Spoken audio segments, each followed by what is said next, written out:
Om Namo Narayana, Jai Swami Narayan, Namaste, welcome back. Today we are reading the Advaya Taraka Upanishad, a short little Upanishad.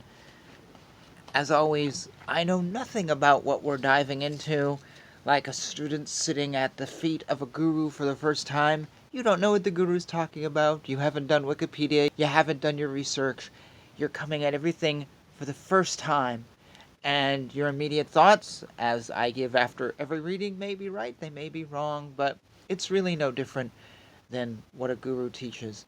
Sadly, we live in a world where we're so used to having all the information right up front, or we know everything, or we've already done our Wikipedia research, that we've lost that sense of curiosity. But maybe some of you watching this have never read this Upanishad either. It's not one of the principal Upanishads, so maybe you haven't, and like me, you haven't done any research on it and are just along for this ride as we slowly work our way through all 108. In which case, I hope you enjoy this. I hope I enjoy it. So here we go. The Advaya Taraka Upanishad. That which helps you cross from the fear of birth, aging, and death is called Tarakam. Tarakam means crosses. Understanding the appearance of the living being and God as separate entities is due to illusion, and then examining and understanding the differences which exist in the world by the method of it is not this, and at last which remains at last is the Advaya Brahman, that which does not have forms. To get it, we have to practice three aims. In the middle of the body there exists the Sushumna Nadi, which is as bright as the sun and as cool as the moon. It starts from Muladhara and goes up to Brahmarandra, which is in the top of the middle of the skull. It is well known that in the middle of it there exists Kundalini, which is as bright as crores of suns and as thin as the lotus thread. The man who sees that with his mind's eye attains salvation by getting rid of all sins. One who sees constant light in the top portion of his, in the middle of the forehead, has attained mastery of yoga. Whatever it is, if there is light above the head of a one, he is a yogi. The yoga within is of two types, via Purva, pre, and Uttara, post. The pre-yoga is Taraka, and the post-yoga is Amanaska, that being beyond mind. That which can be realized by sensory organs is one which has a form.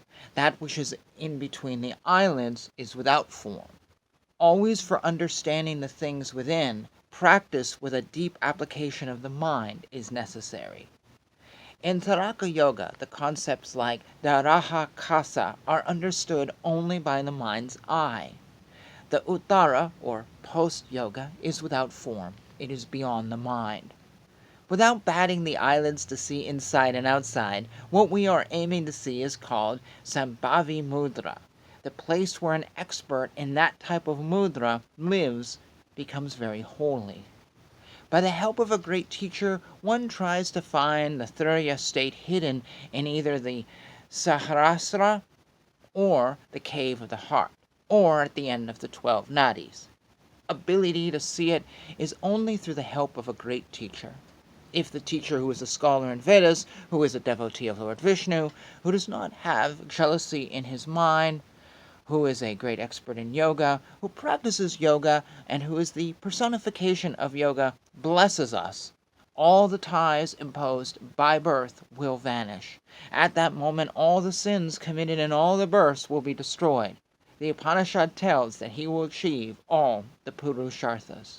And thus ends this Upanishad. I'm going to make two comments. I will confess they're slightly surface comments. The very first line is, that which helps you cross from fear of birth, aging, and death is called Tarakam. I'm going to tell you, I don't fear death. Not in the least. Not since my belief in Krishna and my religious practice just deepened some years ago. My fear of death literally ended.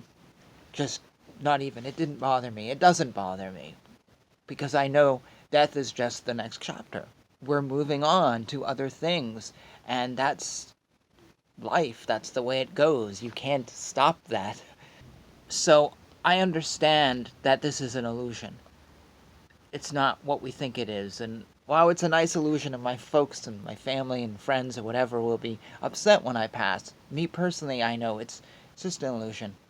Secondly, I have seen this Upanishad mentioned as proof that auras are in the Upanishads. That auras, the aura, what I'm talking about, people have lights around them, is an ancient idea. So I do not believe this. I personally believe that auras is an idea created by Madame Blavatsky, based on things she read, and then later was written about by Ledbetter. The thing is what she wrote and what Ledbetter wrote really aren't in sync. For something like an aura, they describe it very differently and have very different feelings about it. The idea did not catch on until the turn of the century, when a fellow Theosophical Society, probably should have mentioned that Ledbetter was part of that, but you may have known his name already, and certainly you know who Madame Blavatsky is. When a fellow member of the Theosophical Society, or a supporter, now that I think about it, wrote about auras and tied it to chakras.